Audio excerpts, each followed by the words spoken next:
Welcome to Mayhem, an experience designed specifically to give you chills and have you wanting more by the end. My name is John-Andrew Addo, and I will be your host. Today's story is one that has almost been lost to time, but the mention of a specific name can instill fear in those who remember it. Now, for those of you that were born past the 2000s, I'm sure the name Dr. Beckley instills absolutely no fear and has very minimal effect, if any. But for those who were present in the 90s, the very early 2000s and the years before, that name, I'm sure, did something to you. But as we always do, we must set a stage. And this stage is built from scratch in 1994.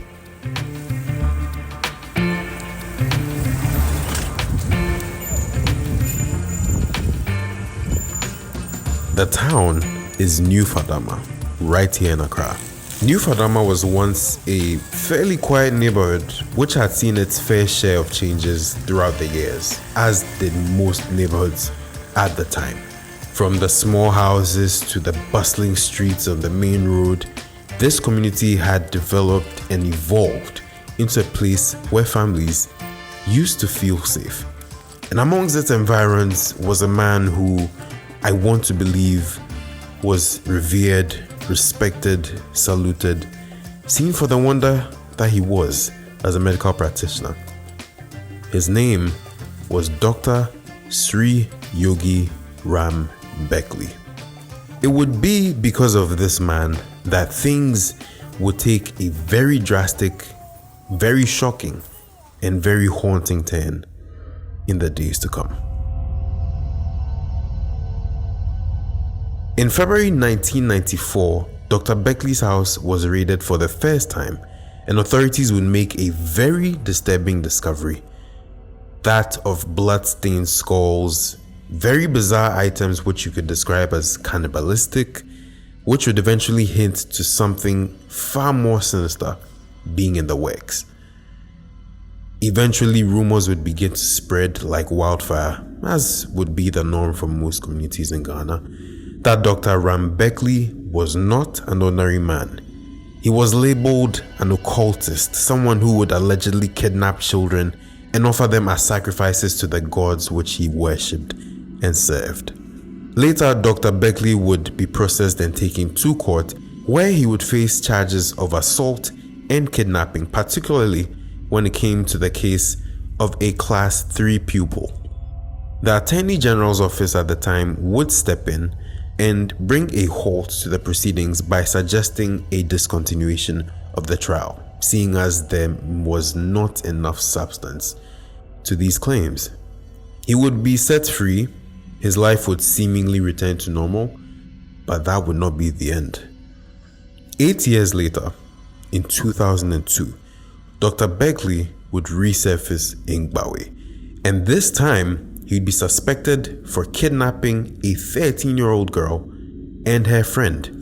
It would be described as a terrifying ordeal, one in which he tied and cuffed one of these girls to a tree and dragged the other one into his home. Be it luck, be it fate, or be it happenstance, a passerby would hear her calls for help and would rush into the house and set her free. As word of this event would get out into the public, fear would begin to spread like wildfire, and people started considering taking matters into their own hands.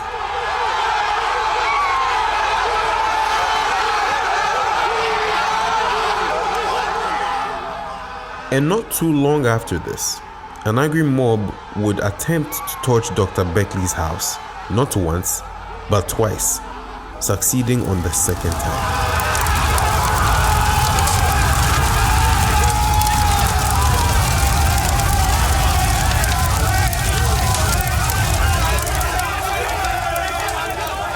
An incident which would leave him homeless, as the community was on edge.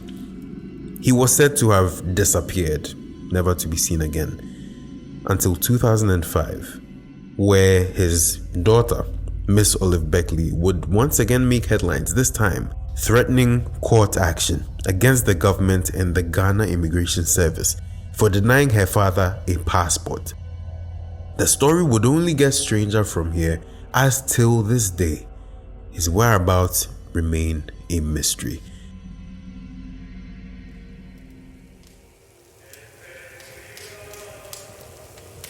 The very interesting thing about this entire Dr. Beckley saga is I remember the impact it had on the school system primarily, and how teachers and parents taught their children self-protection, self-defense in some respect. To provide some realistic context to this from my perspective, I was about 5 years old when the 2002 event happened, and I was just now getting into kindergarten, all of that stuff.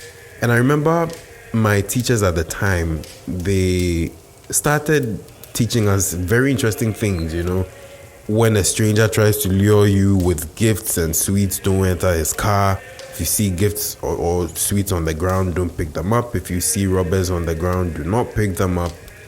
They would teach us these very interesting things, and in almost a fearful sense. There would also be this song which they taught us, which quite frankly, I'm not going to sing because my vocal cords would fail me. But the words of the song are basically this: Osama bin Laden, Beckley, Beckley. And looking back on it now, I really wonder how Dr. Beckley and Osama bin Laden are in the same echelon for an entire song to even be made.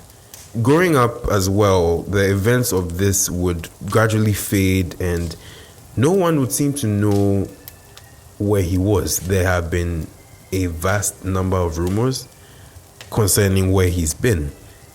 Now, in the course of my digging to bring you this very special episode, I have been able to obtain two accounts, somewhat similar, but also very different in how things played out. One of which stems from New Fadama, and the other from Gbawe. These are from people who were present at the time of these events and gave me their first-hand accounts. Now, I want you to consider that some of the things they say might come across as hearsay. A lot of the facts surrounding Dr. Beckley are very speculative. They are alleged. I honestly don't believe anyone knew him, but there was a perception that seemingly became reality, and that reflects itself in these accounts. And that is not to say that these are people that would outright lie, but these people presented what the perception of this man was at the time.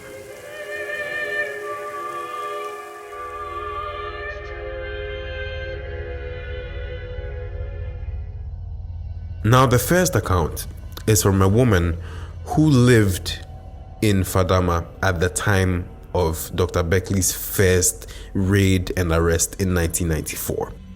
It is said that he was married to an Indian woman, and this woman would constantly help him escape anytime he found himself in the crosshairs of the law. Now, there was a far more damning allegation that was made, and it was that his children made his bloodlust or his sacrifices easier to make, as they would lure friends or classmates to his home, where he would have his way and do whatever he wanted with them. It was also said that his house in Fadama had become a place of worship, but this person who has lived in the area could not confirm these claims that had been made in the past. The second account is the one I find more interesting because it is far more detailed. The person who gave me the second account has lived in Gbawe for practically his entire life. And in the course of my conversation with this person actually showed me the former Gbawi home of Dr. Ram Beckley. I have seen it with my own eyes, and I can give you a very vivid description. So, here it is. During Dr. Beckley's stay in the Gbawi community, he was said to have a home that had very high walls, almost 10 feet in height, if not more than that. This wall was constructed of cement and stone, and the rationale was seemingly because this area is a waterlogged area. It's a place that easily floods. Slightest amount of rain, the road goes bad, houses flood. And so because of this high wall, you could not see what was within the house. This person likened his home at the time as being a castle. And that's not to speak to the height of the building itself within the home, but it was more to the scale and size of the compound in which he resided. This person went ahead to tell me that once you entered Dr. Ram Beckley's home, you would find the main building. You would also see the cars he owned parked in the compound. And you would not suspect anything until you started to look around the house and really began to explore, where you would find these miniature or small summer huts all over the house, several in number. These summer huts were also likened to that of a fetish priest's home, as seen in a lot of these traditional movies and Nollywood movies, if you will. And it was within these summer huts that the members of the angry mob would find blood-stained skulls, full skeletons, and even school uniforms. The interesting thing he made mention of was that school children kept going missing across that period of time. This person provided some more clarity and detail into what happened the night Dr. Beckley's house was torched. This person tells me that allegedly Dr. Beckley had succeeded in luring a young girl and her friend to his home after school one day. And it was once they entered the home where one of the girls was tied to the tree and the other girl was dragged into his home, as I mentioned earlier. It was then that this young girl would scream for help and she would be saved by the passerby I also mentioned. It would turn out that this girl was the daughter of a trotro driver who was operating at the Malam station at the time, which happens to be less than a kilometer from Dr. Beckley's home. Narrates this terrifying ordeal she's had, and in a rightful fit of anger and rage, this father approaches the police with all of this information, and it was there that the police moved to his home in an attempt to arrest Dr. Beckley. It was also in this moment that they would find an angry mob who was on the verge of lynching Dr. Beckley. Seeing as the situation was a very tense one, the police would move Dr. Beckley away from the scene and into their custody. And it was in his absence that his house was set on fire. Now, according to him, he never heard much of Dr. Beckley again. The last he heard was he had moved away and gone to live somewhere around Abeka, La Paz, where the acts would resurface, and then he was never heard from again. Now, earlier I mentioned that I had seen Dr. Beckley's home, and let me give you a very vivid description of what I saw. This home is in an area of New Gbawi called J. Ayo. There is even a bus stop to that effect on the main road. So if you know that area quite well, if you are approaching Julicat, it is just before that area. This place has also been called J. Ayo because there is a home not too far from Dr. Beckley's former home that has the inscription Je Ayo. Now, the home itself is very difficult to see.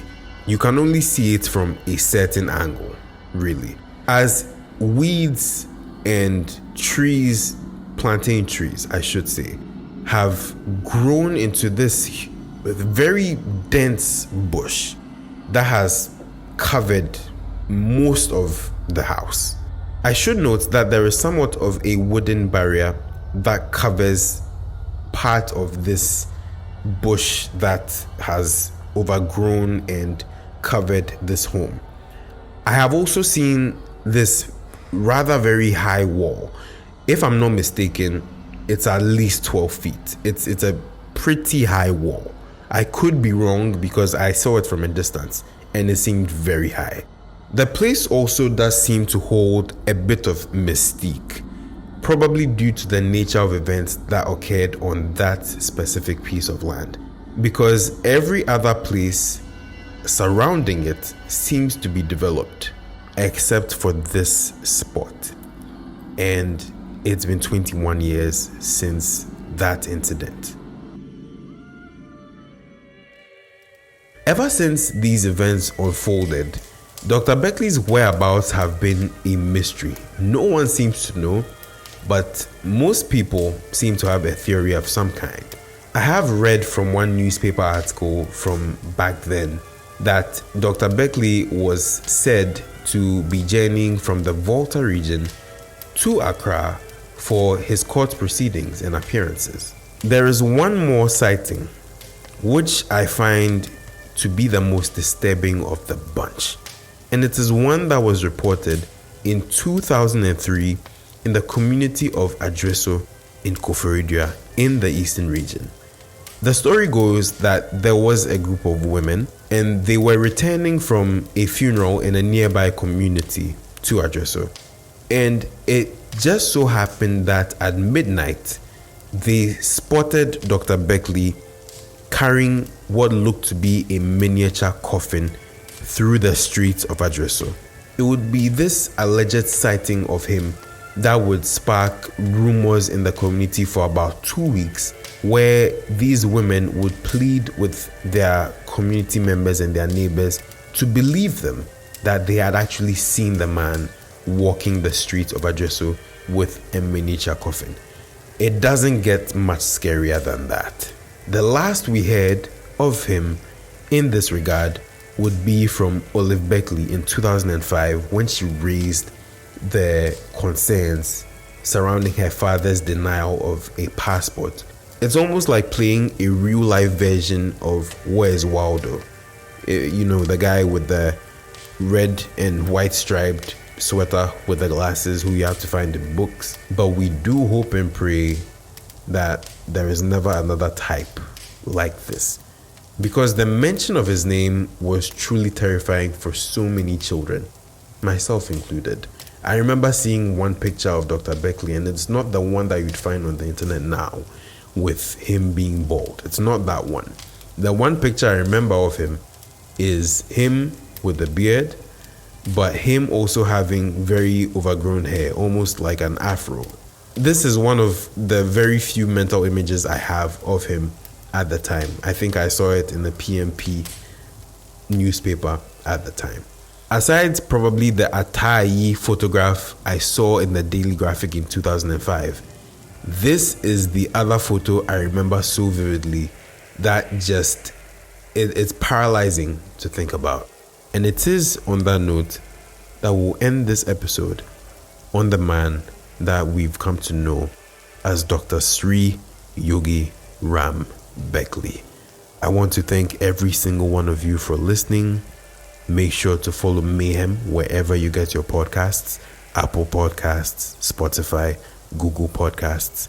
Wherever you do find your podcasts, we are right there.